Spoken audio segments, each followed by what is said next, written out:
Just last week I was asked by a student, so what does a president do anyway? And one of the things that I do is sign documents. Two groups of documents that I sign every year. One is our campus visit thank yous. Every week we get campus visitors. Last year we had 1,500 total. When I sign those, I pray. I pray three things. One, thankfulness that they came on a visit.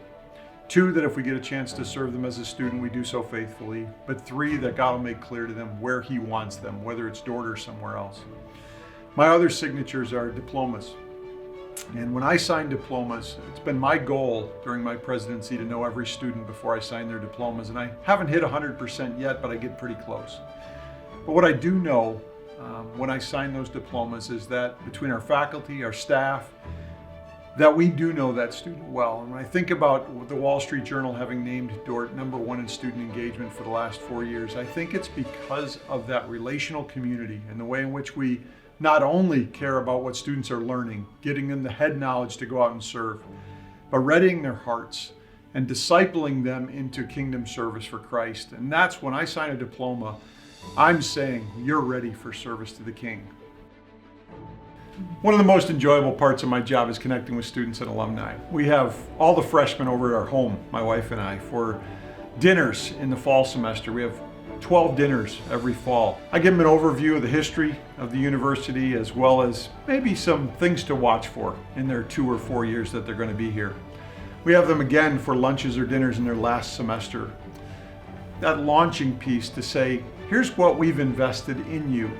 We hope you use it well, and we have high expectations, but you also leave here with our prayers and encouragement.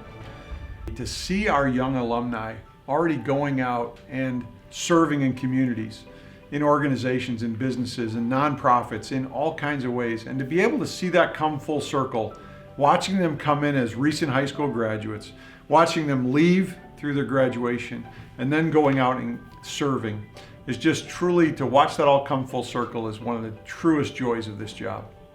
I think there are 3 reasons why Dordt has remained as faithful as we have. And first is the founder's vision. Second, it's the educational task. And third, the educational framework. And those 3 together really hold us accountable to be Christian in a distinctive way. One is the founder's vision.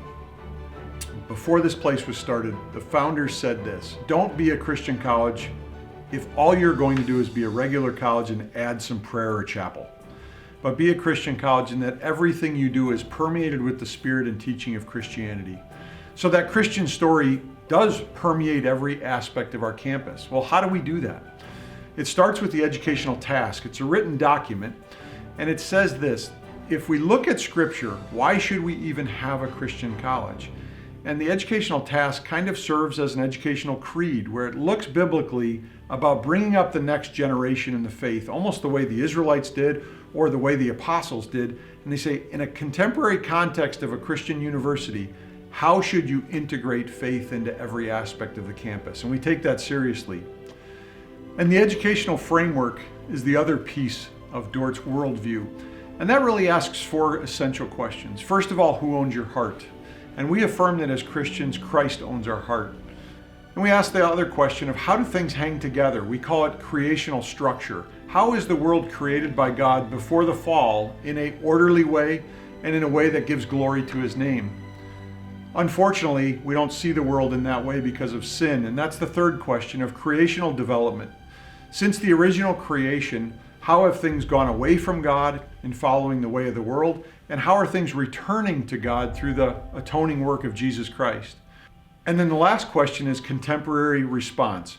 What are we going to do about it? And that applies to us in the contemporary context, and it applies to every graduate of Dordt. How are you called to make an impact positively for Christ in the world? Whether that's done in your communities, your families, but also in your job, whether you're prepared as a nurse or an artist or an engineer or a business person or as an educator. How are you going to make a positive impact in the world for Christ?